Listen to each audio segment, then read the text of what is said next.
골다공증은 원래 증상이 없잖아요. 수술을 할 때 보면 뼈가 아니라 거의 계란 껍질, 연탄재처럼 정말 구멍이 송송. 제가 똑같이 한번 힘을 가해 볼게요. 이렇게 똑같은 힘이 가해져도 골절이 되기 쉽다는 걸 뜻해요. 생명에까지도 좀 위협이 될 수 있는 거라서 60대 이상의 여성 환자분들 보면 한 50% 정도는 70대 이상의 여성에서는 68.5%. 거의 10명 중 7명. 네, 70대 이상. 그렇죠? 거의 다 있다고 네. 봐야 되겠네요. 그 정도.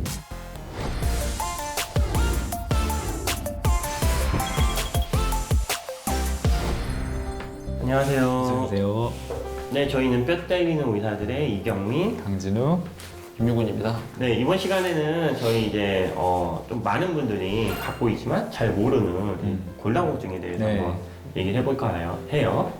골다공증은 원래 증상이 없잖아요. 네. 그래서 이제 많은 분들이 모르고 그냥 지나가시는데 실제로는 골다공증이나 골감소증이 이제 여자분들에서 많잖아요. 네. 실제로 그냥 외래를 보다 보면은 60대 이상의 여성 환자분들을 보면 검사를 해보면 한 50% 정도는 골다공증 내지 골감소증이 있고 실제 뭐 질병관리본부 데이터를 봐도 50세 이상에서 골다공증의 유병률이 22.4%, 네. 골감소증의 유병률은 47.9%로 나타났고 70대 이상의 여성에서는 골다공증의 유병률이 무려 68.5%로 국내 데이터 보고가 된 바가 있습니다.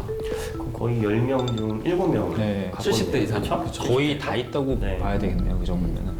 골다공증은 이 뼈에 구멍이 생기는, 네. 숭숭 나는 네. 그런 질환이잖아요. 네. 그럼 이 구멍이나 있으면 어떻게 되나요? 뼈가? 제가 그걸 좀 네. 쉽게 설명하기 위해서 이제 그 뼈 모양을 준비해 왔는데요. 네.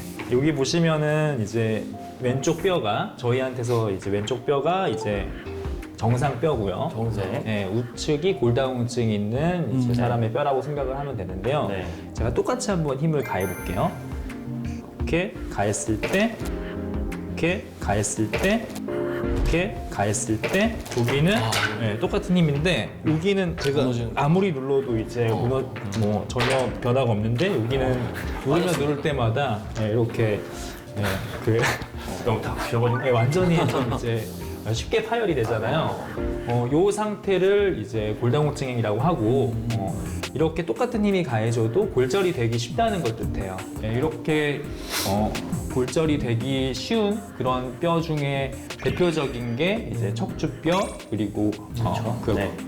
고관절뼈 그리고 손목뼈 손목뼈. 이렇게 있거든요. 특히나 요 중에서 이제 척추나 고관절 골절이 일어나면은 요건 생명에까지도 좀 위협이 될 수 있는 거라서 굉장히 이제 중요하게 생각을 해야 되는 그런 병이라고 생각하시면 됩니다. 실제로 골다공증이 있는 환자분들 수술을 할 때 보면 네. 저희가 이 뼈의 이제 겉면이 피질골이라고 하잖아요. 네, 그 피질골이 뼈가 아니라 거의 계란 껍질. 네, 그 피질골 안에 있는 해면골이 연탄재 있잖아요. 네, 연탄재처럼 정말 구멍이 송송 뚫려 있기 때문에 골절 수술을 할 때 나사를 박으면 나사가 고정이 잘 안 돼요. 네, 나사를 박아도 나사가 다시 튀어나오거나 네. 힘을 전혀 못 받는 경우가 많아서 골다공증은 정말 젊으셨을 때부터 관리를 잘 하셔야 됩니다. 크게 골다공증이 이제 두 가지 유형이 있거든요. 하나는 폐경후 골다공증, 네. 하나는 노인성 골다공증. 그래서 우리나라에서 만 54세 그리고 만 66세 이렇게 네. 두 가지 시점에서 골다공증이 이제 무료로 무료 검사. 그 검진할 수 있게 되고요. 이때 꼭 검진을 하셔서 골다공증이 만약에 발견되셨으면은 전문가 분하고 상의를 하고 이제 적절한 약물 치료나 식이 조절 같은 그런 처방을 받으시면은 이제 정말 좋을 것 같습니다. 네. 골다공증의 발병의 가장 큰 이유 중에 하나가 그 완경으로 인한 그 에스트로겐 호르몬의 감소잖아요. 네. 그러니까 에스트로겐 호르몬 자체가 그 뼈의 칼슘의 흡수를 도와줘서 뼈를 튼튼하게 해주는 역할을 하는데 폐경을 하면 에스트로겐이 떨어지기 때문에 뼈가 약해지는 거죠. 그래서 여자분들은 54세, 네. 66세 때 꼭 무료 검진을 받으셔서 조기에 치료를 받으시길 바랍니다. 또 이제 젊으신 분들은 네. 또 무리하게 다이어트 한다고 네. 안 드시잖아요. 네. 이것도 좀 영향이 가지 않나요? 네. 사실은 여성 호르몬인 에스트로겐을 지방세포에서도 만들어내거든요. 그 지방세포의 양이 이제 확 줄어들잖아요. 그러면은 이제 그 에스트로겐의 분비량도 낮아지고 뼈도 이제 확 안 좋아질 수가 있는 거죠. 또 굉장히 체중이 적게 나가시는 분들이 오히려 골다공증의 위험인자잖아요. 그렇죠. 네. 비만하신 분들이 오히려 골다공증은 덜 걸리고 네. 마르신 분들이 골다공증은 더 네. 많이 걸리기 때문에 너무 과도하게 음식은 안 드시면서 네. 내가 병적으로 약간 칼슘제랑 네. 골다공증 약을 드시는 분들이 있는데 그런 분들한테는 적정 체중을 유지하는 게 네. 오히려 골다공증을 예방할 수 있는 더 효과적인 방법이라고 설명을 그렇죠. 드려야죠. 혹시나 많이 먹으면 아니면 또 혹시 칼슘 수치가 높아져서 또 이제 부작용 같은 게 날 수 있잖아요. 보통 이제 그 칼슘 섭취만으로 고칼슘 혈증이 생긴다거나 그러는 경우는 거의 없긴 한데 만약에 고칼슘 혈증 관련된 약간 뭐 정신 착란 증세라든지 뭐 그런 증세가 나타난다고 하면은 좀 복용을 안 하시는 게 좋을 것 같고요. 많이 복용을 해도 사실 필요가 없는 양은 다 소변으로 나온다고 생각을 하거든요. 그래서 사실은 신경을 굳이 안 쓰셔도 크게 문제가 되진 않고 나이가 많으신 분들 그런 분들은 좀 생리적인 조절작용이 조금 떨어져 있으니까 그런 분들은 조금 조심을 하시는 게 좋을 것 같습니다. 그 복약 지도에 나와 있는 그 횟수랑 네. 복약 양만 지키시면 네. 그것 때문에 이제 뭐 고칼슘 혈증이 생긴다거나 그런 네. 부작용은 네. 거의 없다고 보시면 될 것 같아요. 그러니까 골다공증 같은 경우는 젊었을 때부터 관리를 해야 되는데 규칙적인 운동을 하게 되면 네. 저희 햇볕을 쐬야 비타민 네. D를 우리 몸에서 합성할 수 있잖아요. 네. 그래서 하루에 30분 이상은 꼭 햇볕을 쐬서 네. 비타민 D를 우리 몸 안에서 만들어줄 수 있게 관리를 하셔야 되고 칼슘이 많은 음식, 뭐 흡연이나 술 같은 뼈의 건강을 해칠 수 있는 음식을 되도록 삼가하시는 게 무엇보다 중요하다고 할 수가 있겠습니다. 그럼 칼슘이나 이제 비타민 D 이런 게 이제 뼈를 만드는데 상당히 중요하잖아요. 네. 그럼 이제 이런 거 어떤 음식들이 좀 도움이 되나요?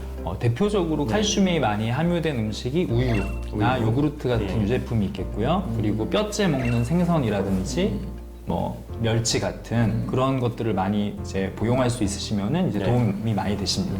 그리고 미역 같은 해조류에도 칼슘이 굉장히 미역에도. 많이 들어있습니다. 네, 네. 그래서 출산하고 나서 여성분들이 미역국을 많이 드시는 것도 그만큼 칼슘이 많이 들어있기 때문에 출산 후에 뼈가 약해지는 거를 좀 예방할 수 있는 그런 저희 선조들의 지혜가 있지 않았나. 미역에도 많이 생각이 있네요. 듭니다. 그러면은 이제 골다공증 치료가 참 중요한데 어떤 치료들이 있죠? 대부분의 골다공증 약을 드셔야 되시는 분들은 상대적으로 고령이시기 때문에 뭐 당뇨나 고혈압이나 고지혈증이 거의 대부분 다 있으세요. 그래서 기존의 기저질환 때문에 약을 챙겨 드시는 분들이 많은데 그 기존의 약에다가 골다공증 약까지 같이 드시라고 하시면 네. 너무 많으실 것 같아서 네.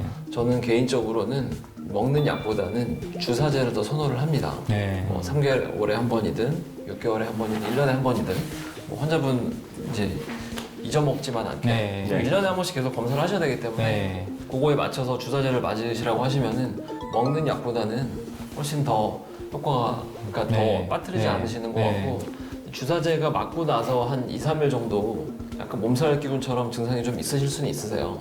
근데 이제 사실 타이레놀 같은 간단한 진통제만 복용을 하시면 거의 대부분 큰 문제가 없습니다.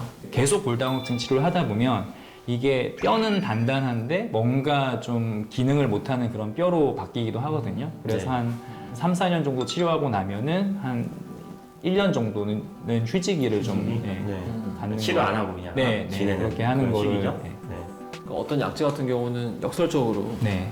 뼈를 튼튼하게 만들어 주다 보니까 네. 뼈가 너무 튼튼해서 네. 쉽게 부러지는 거예요. 그런 이제 부작용이 있는 골다공증 약제는 말씀하신 것처럼 3년을 복용하시면 1년 정도는 휴지기를 꼭 가지셔야 골다공증 약제로 인한 부작용을 좀 낮출 수 있는 그런 효과가 좀 있는 것 같습니다.